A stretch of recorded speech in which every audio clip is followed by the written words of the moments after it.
Most people don't realize how much their personal information is being bought and sold every day. Data brokers are making billions, pulling details about you from public records and the internet, and then packaging and selling it, usually without your consent. That's how your information lands in the hands of scammers, spammers, even stalkers. It's why you get endless robocalls and why ads seem to follow you everywhere. That's where Aura comes in. Aura actively removes your data from broker sites and keeps it off. They also instantly alert you if your information shows up in a breach or on the dark web. But Aura goes beyond data protection. With one app, you get a VPN, antivirus, password manager, spam call protection, dark web monitoring, and even up to $5 million in identity theft insurance, all backed by 24/7 US-based fraud support. Other companies might sell just credit monitoring or just a VPN.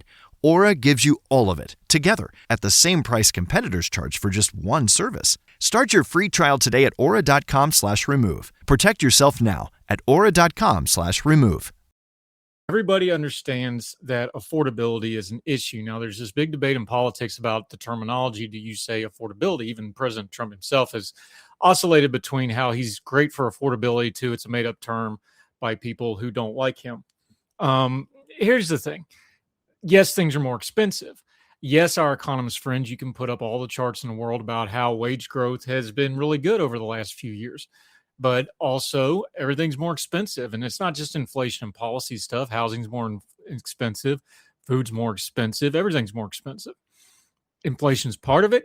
Natural course of events in economics is part of it. Monetary policy is part of it. It's a big, complicated thing on why all these things is. But one of the things we all have learned apparently is not very many people know how to talk about this. And part of the thing about affordability, and I'm coming at this from the perspective of somebody who's had a unique career path, number one. Number two is my children are all young adults now. The youngest is getting ready to go off to college next week. And they have diverse backgrounds. So I've been dealing with young adults and young people going in the market, which is kind of the crux of this argument. Is like, young people leaving college, what are they going to do? I've been kind of doing this in real life for a while on top of talking heading and doing policy stuff and writing and talking about it. So I just want to do a little perspective on some of this. I think expectations, the old skit, lowered expectations. That's one of those things that doesn't get factored into this enough. What do people expect out of life? What do they put in expecting to get that? And do they get it? The higher education system is in an absolute crisis, and I believe is in for a very hard fall, because what it costs to get higher education is not worth what a lot of folks are getting out of it. And a lot of the folks that spend a lot of money on higher education are trying to find their way. I am not against higher education. My youngest daughter is going to a very, very well-known, prestigious school. It is a top 5 school on the planet in her chosen field. She earned a very heavy scholarship to do that. She has been very smart with her own money, saved it up. She's had a high yield savings account for years. And she's going to take student loans, and she's going to do grants, and she's using her VA benefits she gets because of me, and a whole conglomeration of things, plus some help from family, plus some help from me and her mother. So there's all these things that go into it. It's extraordinarily expensive. Even with her heavy scholarship, even with all the help she's getting, there's going to be a massive cost involved in it. And we had to have those conversations like, is it worth it for you to go into debt and to spend your savings and all this for what this institution is going to provide you and to go into this career field? And she had the logical argument. And after digging into it, I can't tell her it's not worth it. It's expensive. She's going to pay for it. She's going to have debts to match up. But I can't tell her it's not worth it for what she has planned for her life and what she wants to try to do. That's a career path. She decided to do it. I have another child that's currently at Job Corps right now, going through trade school after having some difficulties. And I'm very, very proud. In fact, sent me pictures this morning where they're doing some painting and scraping and trade school and stuff. It's great stuff. They're happy. I'm happy. Couldn't be prouder. Or as she jokes, I'll probably be making more money than them because I've got to trade and they've got to go to school, which is, a joke, but not too far from the truth. I have another daughter. Is finishing up an online degree right now. In fact, I just got the paperwork for her GI benefits. She's going online. She helps take care of my parents, and she's working at the state park. She's a state employee. Very proud of her. Oldest kid is working, already graduated college, already married, getting ready to have a grandbaby here any day now. and working on top of that, working mom, pretty cool stuff. She graduated college. Not really. I mean, she did on paper, but she was the generation, COVID hit that March and she didn't get a college graduation. And in fact, because she was doing an education degree, they didn't have a method to graduate them because they couldn't do student teaching and there's no other way. They had to hybrid this thing. It was a very upsetting and confusing time. That was her path. I've always been very, I don't know the term you want to use, laissez-faire, egalitarian, some big fancy term somewhere, you find one, with my children's paths to careers because every kid's different. Expectations is important though, and I've always tried to talk to them expectations. When my kid went to trade school, I was like, this is the option that's best for you right now. Your expectation is just go do it, get through it. It'll set you up for whatever comes next. Kids in college, same thing. Like, look, you're nobody gonna hand you a job. You got to have skill sets. My father was really good about managing my expectations. He refused to let me go to the big college. I always wanted to go to like WVU or somewhere. He's like, "You're not going. I'm not paying for it. You're not mature enough to handle it." He was right. He said, "You can go to this smaller school. We'll see how it goes. I'll help you. I'll support you. If you show you're good at this little thing, then we'll go from there." Newsflash, folks, I wasn't good at it. I was an idiot. I was a punk kid. Didn't do well. Didn't last very long. And my career path started there with my own mistakes. And I ended up having a bit of a falling out with my dad, but, had to eat a little humble pie, went and got that hourly job at Walmart, got to move back home. So at least I wasn't sleeping in the blazer. And we started rebuilding life. So went back to community college, Glenville Extension in Summersville at the time. Now it's New River Community College. Started taking classes again and learned how to enjoy learning again and making my 511 or whatever it was at Walmart. Cause I don't remember what I started with, but I remember I got a pay bump to $5.31 an hour because I was working swing shifts. So I thought I was rich. So chicken voila every night and money in the bank account. That's high living. Right. And I did that for a while. And then I was like, I got to make a move here. This is not what I want to do with my life. Nothing wrong with it. I enjoyed working at Walmart, but I was like, I'm not really gaining anything here. And that's when I enlisted and went in the military. And that changed my life. And then that led to my military career, which led to a civilian career, which led to not being able to really work a real job anymore, which led me to doing media. And here we are talking as we are right now. This is career 4/C plan B, option 4 of my career. And I've tried to keep that with my kids is like, you don't know where your careers are going. So especially when you're young, especially when you go into higher education, you have to give yourself options. Think of it as, okay, this is what I want to do, but is it communicable to other things to give me options going forward? Like I told the kid in trade school, it's like the first thing you do, you may not really like it, but it's a tool in your toolkit that may get you to the next thing. So just go ahead and learn it because certification, there's nothing wrong with that. Told my daughter working at the state park, I'm like, that's a state job. That's on your resume forever. Once you're in those systems, you're always in that system. That's a good thing to have. Do that. Same thing with the oldest kid. She graduated college. She didn't immediately go into education. She ended up working at a doctor's office, but she was able to do that and manage a doctor's office because of her degree. So it gives you options. These things are very important going forward. And as I watch this debate raging online, mostly by people that don't really have a lot of skin in the game, or they're just upset, or they don't see past their own stuff, I try to keep all those things in mind. I don't think it's helpful politically for people to just go, well, people just need to learn to be better with their money. Yeah, that's true. But it also cost Joe Biden his presidency, and the Trump administration is doing the same thing where the economy is really great. Promise. I know you don't feel it, but it's really great. That's not going to work. You're going to get punished in the midterms and probably 2028 for it, because people can joke about vibes and people can joke about feels, but they're real. And that's how people operate. It's expensive out there. I was just talking to a friend of mine, and we were joking about it would be really great if we could all get together.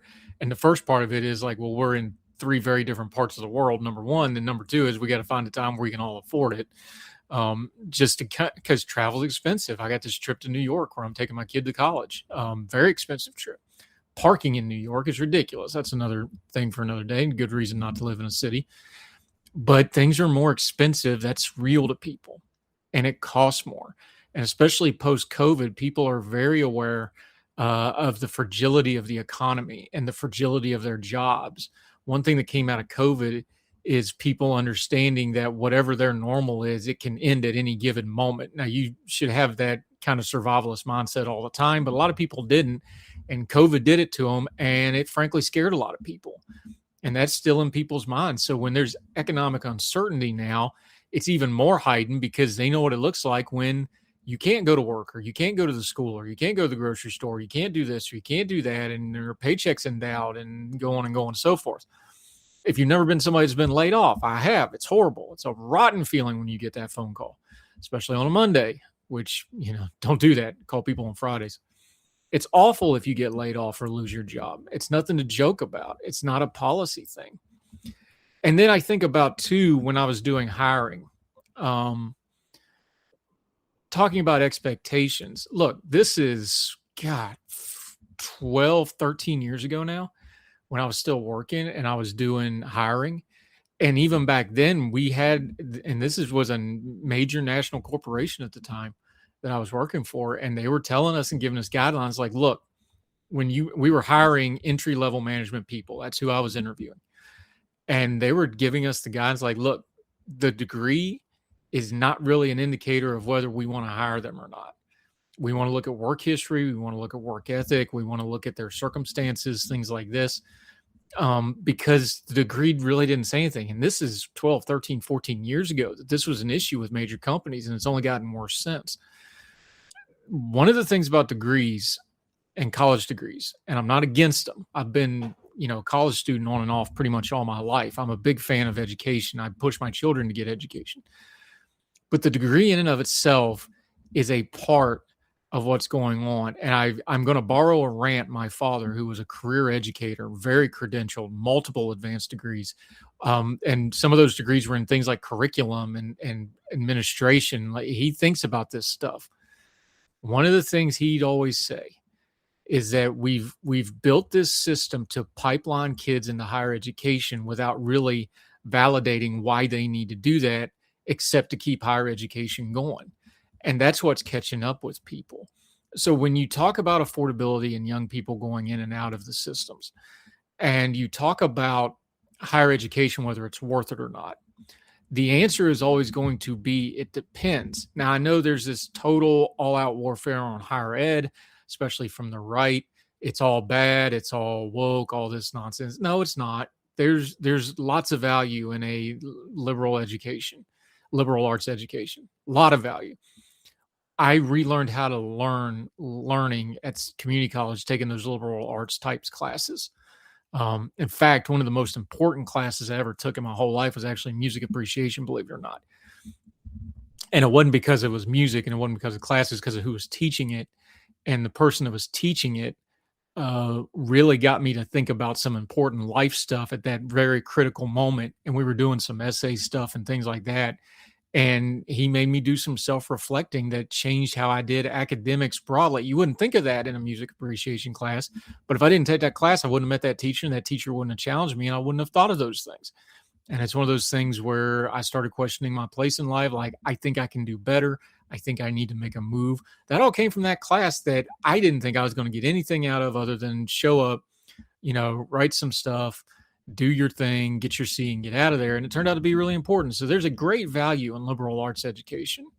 Most people don't realize how much their personal information is being bought and sold every day. Data brokers are making billions, pulling details about you from public records and the internet, and then packaging and selling it, usually without your consent. That's how your information lands in the hands of scammers, spammers, even stalkers. It's why you get endless robocalls and why ads seem to follow you everywhere. That's where Aura comes in. Aura actively removes your data from broker sites and keeps it off. They also instantly alert you if your information shows up in a breach or on the dark web. But Aura goes beyond data protection. With one app, you get a VPN, antivirus, password manager, spam call protection, dark web monitoring, and even up to $5 million in identity theft insurance, all backed by 24/7 US-based fraud support. Other companies might sell just credit monitoring or just a VPN.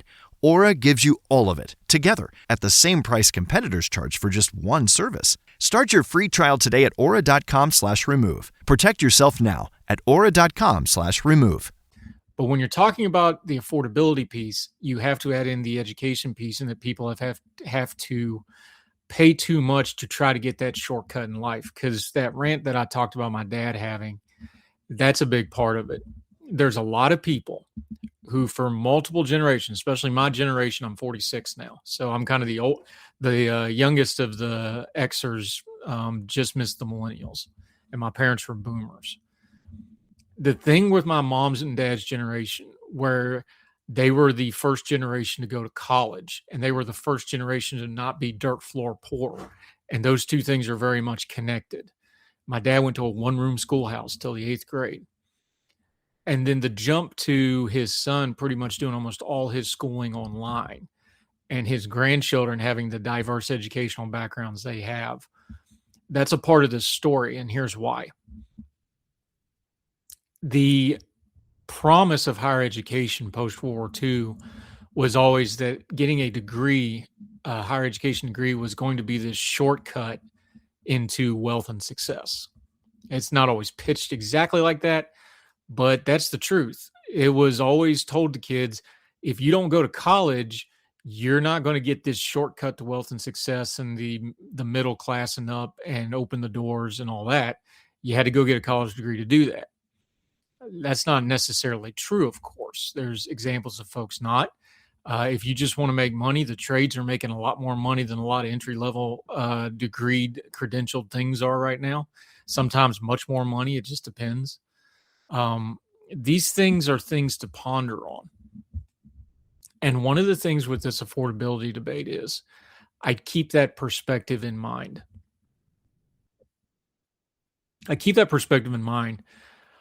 Because people want to, disconnect it. There's always the saying of, well, I want my kids to get more than I had. I think on this, like, okay, do I have more than my dad had and my mom and dad had? My dad was very frugal with his money. He was very good about saving his money. He would joke about being a teacher. He's like, where else can I work 10 months out of the year, get weekends and holidays, the summer off, really good benefits, and do something that matters and live in the country? That was what was important to him. And he always had a second job on top of it. Always, always. He was a bivocational pastor. Before I was born, he ran Parks and Recs. He coached. He did all these other things. Always had an extra job. Hardworking man that kept all his money and has had a very comfortable life because of it, which means I had a pretty good life growing up. We weren't rich or anything, but we were never wanting for anything. We didn't miss any meals. We got to do some pretty cool trips and stuff. But because my dad was smart with his money, we didn't spend a lot of money on a lot of stuff. He saved it and then spent it when it was important. So do I have more than my mom and dad have? In some ways. I've had a very different life. My mom and dad went to college on federal grants that said you had to stay in West Virginia and become teachers, which was fine by them. And they've basically stayed there. Now they've traveled the world and things like that. It's not like they've been, cloistered, but they stayed in one place. I went in the military, which means I've been all over the world. My children have moved a lot. In fact, the two youngest children, one of the prime things the last few years was, get them through school without moving them, because the two oldest kids had to move a lot, including back and forth overseas. So is that a better life or not as good a life? Well, financially on paper, I've probably made more money than my mom and dad have, and certainly had a more diverse lifestyle. But is it better? Well, that's in the eye of the beholder. What do you want? Are my kids going to get a better life than I had? I hope so. They're on the path to doing that. One's already successfully married, getting ready to have a kid, very financially secure, good guy, lives in a Rockwell painting, federal style house with a flag on the porch, baseball field across the street in a small town in Ohio. Like, it's a Rockwell painting. It's ridiculous. They're doing good. My kid that's going to the fancy school, I have high hopes for her. My kid in trade school, I couldn't be more proud of. Has overcome a lot of things in life and now has her life together. I got high hopes for her. And my other daughter, who I love dearly and is kind of my West Virginian of the bunch, natural West Virginian, got high hopes for her, doing outstanding. I think they're going to have a better life than me. But with this affordability thing, I think they're going to have a very different country and society than I had growing up in the 80s and 90s. Being my early, my 20s and 30s being the GWAT era and being dominated with military service and that sort of thing. They've seen me with my health struggles over the last few years and now doing media, which gives me a different perspective on things. I think they're going to have a very different country. They have a country where the post-World War II homogeny of America has kind of gone away now, and we're going through a process where America is going to change. And there's people that don't want it to change in the way it's going to change, whether they like it or not. We are in an era where everybody gets a voice, which means people that have really ugly, vile voices with really vile, ugly thoughts have more platform than they've ever had before. And you have to deal with that. They're dealing with a political environment which has this incestuous relationship with money. Not that there's ever been politics without money. That's Pollyannish. Or get the money out of politics, people say, so they can get money into politics. That's all nonsense. But it is a little different now, where we just have open, rampant corruption. And it's not a matter of stopping corruption. It's a matter of, well, my side's corruption is fragrant and wonderful and righteous, and your side's corruption is horrible and evil, and you should be shot in the street for it. That's the kind of stupidity we have to deal with. We have a country where the political parties don't seem to have any control over the type of candidates they have, and they don't particularly care as long as they win. We have a society that should have long ago put down things like bigotry and prejudices, but for some reason we've decided that we need to relitigate that again. And there's a lot of people failing that test of bigotry and prejudices. We have a long history throughout human history, but especially American history. We know what's right and wrong. You either are on the right side of that or you're not. And if you're not, it's your own fault at this point. You can't claim ignorance because you have these things in your hand that give you the whole depth and breadth of history. You should be able to figure out what's right and what's not by this point.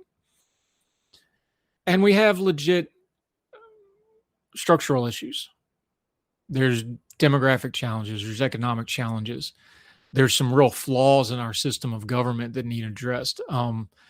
How do you deal with declining areas rurally while still being fair to economic growth in places that are growing great?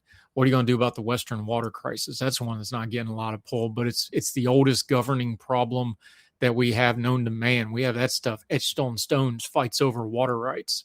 Some of the earliest laws we have over water rights. That's boiling out west. Nobody seems to want to talk about it. It's coming. You might want to deal with that. And we want to talk about ideologies and political parties. And we have structural problems in our country that need dealt with. You're going to have to do something about entitlements. You're going to have to do something about Social Security because that's written in the law that those up charges are coming, whether you do it or not. You better do something quick. We are a deeply unserious people as Americans right now. And part of it's because we've been so wealthy and blessed. Most of us, we have our poor. But as a whole, we are just about the most prosperous, blessed people on earth. And we tend to want to create problems to give ourselves challenges instead of solving the problems we actually have. Does that play into affordability? I think it does. I think it greatly does. I think as both a citizen who's, late in middle age now, and as a father of young adults, soon to be a grandfather, and as a talking head who covers this and writes about it and has been doing media for about 10 years now, I have a couple of thoughts on this affordability thing that I think need wider context. And they go as follows. The number one thing is your perception is everything when it comes to talking about economics. If you're middle class, everything is viewed through that lens. If you're working class or poor or lower, everything comes through that lens. If you're very well-to-do, everything comes through that lens. Class is one of those things that really filters how you see the world. We're seeing it in elections heavily, where the middle class and up, because that also is the entry-level donor class. That's the swing voters everybody's out to get. They don't call them that, and they don't talk about it in money terms, but that's the truth. If you're not middle class and up, you're probably not donating politically. So they get to me. They're also the people with the most anxiety because they really want to go up and they have a proficiency to be able to go down quick. So that, skews your view. If you've never had money, if you've always been working poor or disabled or whatever the case may be, and you've just never had any money either through your own fault or not your own fault, you see government a different way. You see government a different way. You see other people a different way. You see people with money a different way. Um, I've known exceptionally wealthy people who are some of the most humblest, best people I've ever met. I've met poor people who are some of the most arrogant, awful people I've ever met, ungenerous, and vice versa, and everything in between. Uh, Rich people get a bad rap, sometimes justifiably, but poor people don't hire folks, is the old saying, and that's true. But it's just railing against rich people fix anything? No. Is letting rich people have an oligarchy where they run everything good either? No, that's not good either. But we don't want to talk about in those terms. So the affordability thing is very much based on perception. The other thing that I think is important to bring up is it's also based on your knowledge intake and your news intake. You are what you watch on your phone. We used to say you are what you eat, but you, me, everybody, you have 100% control over your news intake now.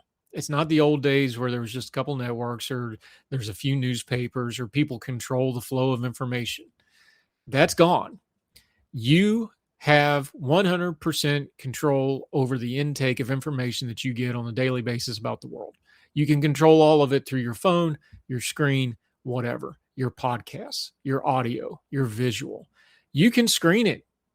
I have very tight controls on my social media, who I do and do not see. I mute liberally because I just don't want some of that garbage in my brain. There's enough drama and brain damage and mess in there already.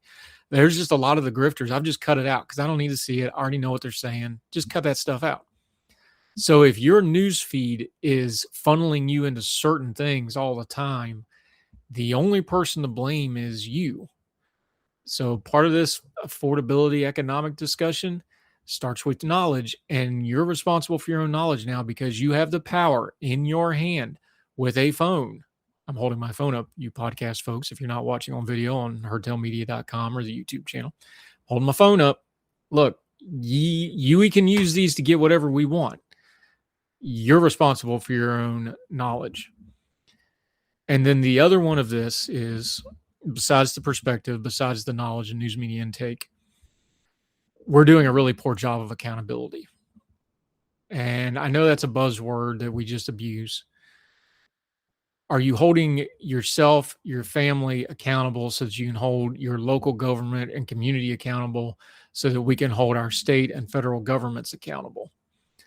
Accountability is more of an environment than an operational theory. If you don't have an environment of accountability, you know this from being in the military or being in a really good, healthy corporate structure, a good school setting or a good work setting or a good family setting. Healthy accountability is an environment where it sustains itself.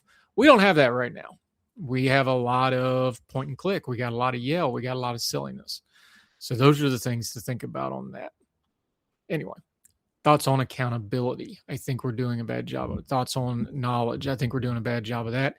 And thoughts on perspective. I think we're doing a bad job on that. So before we start arguing about $20 burritos, maybe we can take those three things and do a better job on everything so that when the $20 burrito thing pops up, we're a little bit more well equipped for it. Because number one, I don't like Chipotle anyway. There's not a single thing on that menu I want to eat.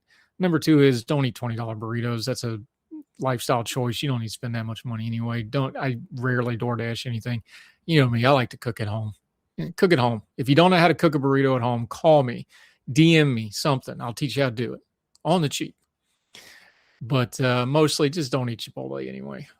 Go to Waffle House as God intended. I hope you're well. I hope you're well fed. Talk to you later for more Hurt Tale.